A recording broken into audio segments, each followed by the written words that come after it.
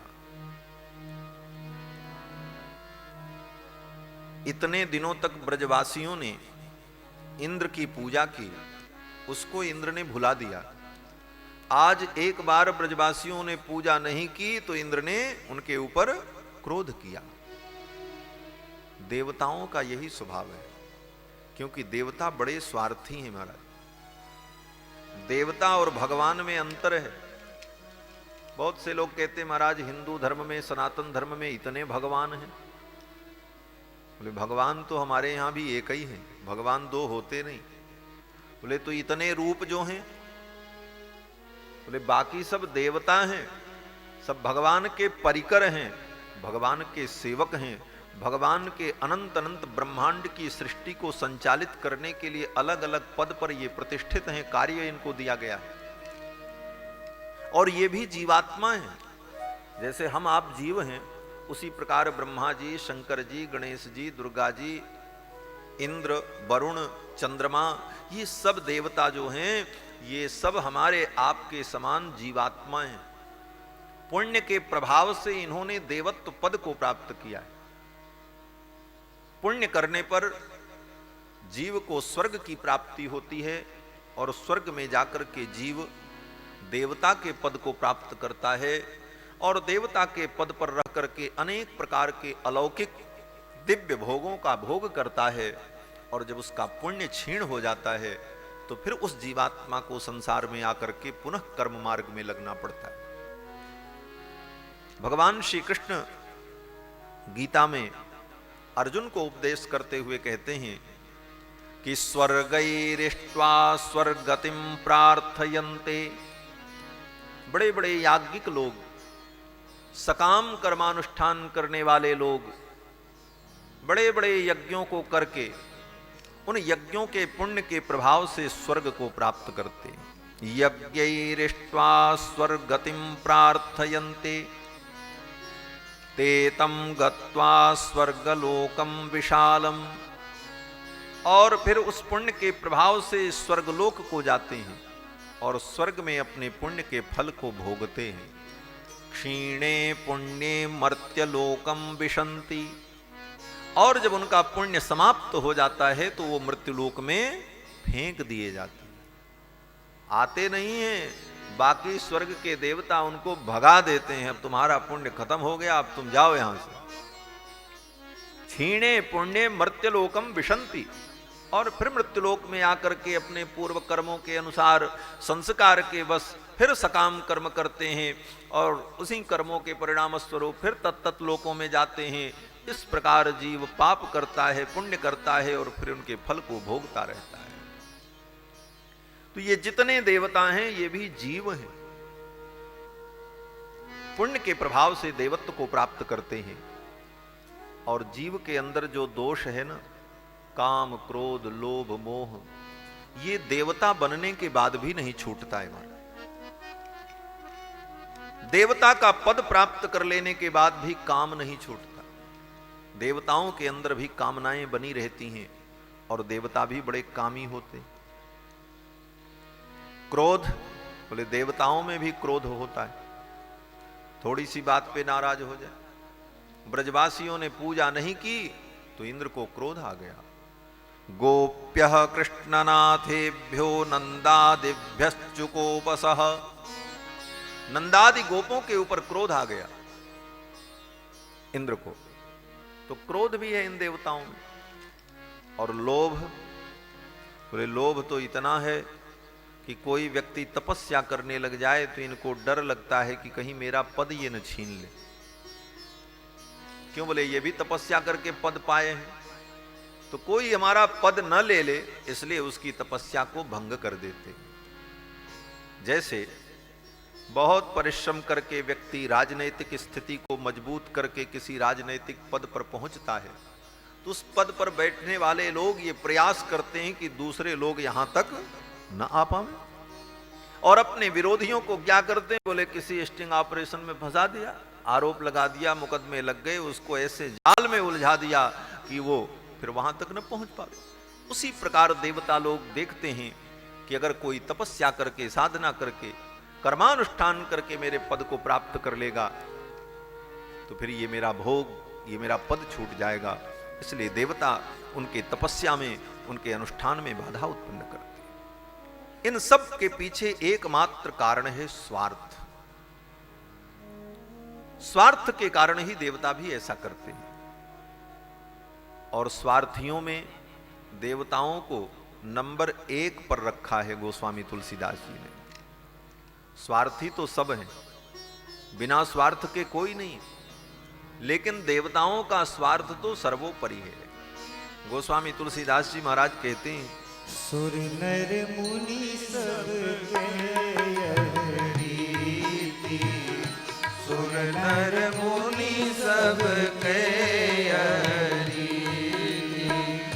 स्वार्थ लाग करई सब प्रीति, स्वार्थ लाग करई सब प्रीति, सुर नर मुनि सब सुर नर मुनि सब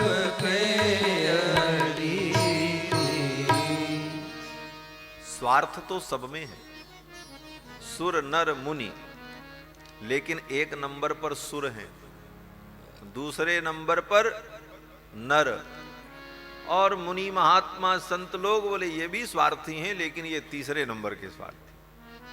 थोड़ा बहुत स्वार्थ इनका भी होता है, लेकिन ये थर्ड क्लास के स्वार्थी। एक नंबर के स्वार्थी तो देवता ही है। थोड़ा सा स्वार्थ बिगड़ा तो नाराज हो गए महाराज। सुर स्वार्थी अनीक अलायक, गोस्वामी तुलसीदास जी कहते हैं ये देवता बड़े स्वार्थी। सुर स्वार्थी अनीक अलायक दया निठुर दया चित नाही, और ये बड़े निष्ठुर भी होते। पूजा करो तो प्रसन्न रहें, और इनकी पूजा अगर बंद किया तो नाराज होकर के आपका अनिष्ट कर दे। लेकिन जो भगवान का शरणागत होता है, भगवान उसकी हर पल रक्षा करते हैं, उसका कोई देवता भी कुछ नहीं बिगाड़ सकता। इंद्र को क्रोध आ गया और इंद्र ने सांवर्तक नाम की मेघमालाओं को बुलाया। गणम सांवर्तकम नाम मेघानाम चांतकारिणाम इंद्र प्राचोदयत क्रुद्धो वाक्यम चाहे शमान्युत। सांवर्तक नाम की मेघमालाओं को बुलाया और कहा जाओ ब्रजमंडल में ऐसी वर्षा करो कि पूरा ब्रजमंडल बह जाए। इंद्र का आदेश प्राप्त करके सांवर्तक नाम के बादल आए, जो प्रलय के समय में बरसते हैं। हाथी के सूंड के समान जलधारा गिरती है। ऐसे बादल आए, अंधकार छा गया, और देखते देखते वर्षा प्रारंभ हो गई। बिजली चमकने लगी, बादल गरजने लगे, और हाथी के सूंड के समान मोटी जलधारा झरझर झरझर पृथ्वी पर गिरने लगी। पर्वत के शिखर पर जब जल गिरता और वो बह करके नीचे आता तो लगता था जैसे एक साथ कई नदियां गोवर्धन पर्वत से प्रकट हो रही। बड़े बड़े पेड़ टूट टूट करके बहने लगे, पर्वत खंड टूट टूट करके नीचे गिरने लगे। सभी ब्रजवासी व्याकुल हो गए। ब्रजवासियों ने भगवान कृष्ण से कहा, कृष्ण तेरे कहने पर हम लोगों ने इंद्र की पूजा छोड़ दी, उसी का ये परिणाम है। अब इंद्र के कोप से हमारी कौन रक्षा करेगा? भगवान ने कहा, चिंता मत करो, हम लोगों ने गोवर्धन महाराज की पूजा की है, गोवर्धन महाराज हमारी रक्षा करेंगे। तस्मान मच्छरणम गोष्ठम मन्नाथम मत परिग्रहम गोपाये स्वात्मयोगेन सोयम में व्रत आहितः। भगवान ने विचार किया कि ये ब्रजवासी मेरे शरणागत हैं और इनकी रक्षा का दायित्व तो मेरे ऊपर है, और आज इनके शरणागत भक्तों का रक्षण करने का समय आ गया है। भगवान ने कहा, तुम लोग चिंता मत करो, सब पर्वत से उतर करके नीचे आओ। सबको भगवान ने पर्वत से नीचे बुला लिया। अथाह भगवान गोपान हेम बतात ब्रजौकसः यथोपजोषम विशत गिरिगर्तम सगोधनाः। भगवान ने सबको पर्वत के नीचे बुलाया और भगवान ने कहा, अब इस पर्वत को ही मैं छत्र के समान उठा रहा हूं, तुम सब लोग पर्वत के नीचे आ जाओ। ऐसा कहते हुए 7 वर्ष के कन्हैया कृष्ण ने 7 कोस लंबे चौड़े गोवर्धन पर्वत के नीचे अपना हाथ लगाया और पूरे गोवर्धन पर्वत को छत्र के समान उठा करके अपनी कनिष्ठ का उंगली के ऊपर धारण कर लिया। बोलो गोवर्धन धरण भगवान की जय। भगवान ने गोवर्धन पर्वत को जब जमीन से उखाड़ा तो पर्वत ऐसे जमीन के ऊपर तो रखा नहीं था, उसकी जड़ बहुत नीचे तक थी। जड़ से उखाड़ लिया गोवर्धन पर्वत। पर्वत को जब उखाड़ा तो नीचे बहुत बड़ा गड्ढा बन गया। भगवान ने कहा, सब लोग इसी गड्ढे में आ जाओ। यथोपजोषम विशत गिरि गर्तम, ये गिरि का पर्वत का जो गर्त है, इसी गर्त में आ जाओ। सब लोग उस गड्ढे में उतर गए और छत्र के समान भगवान पर्वत को लेकर के बीच में खड़े हैं। मैया यशोदा ने देखा। मैया यशोदा ने कहा, रे भैया, सबरे मिल करके मेरे कन्हैया की सहायता करो। इतने बड़े पर्वत को मेरे कृष्ण ने अकेले उठा रखा है। मेरे लाला की कलाई बड़ी कोमल है, कहीं मेरे लाला की कलाई मुरक न जाए।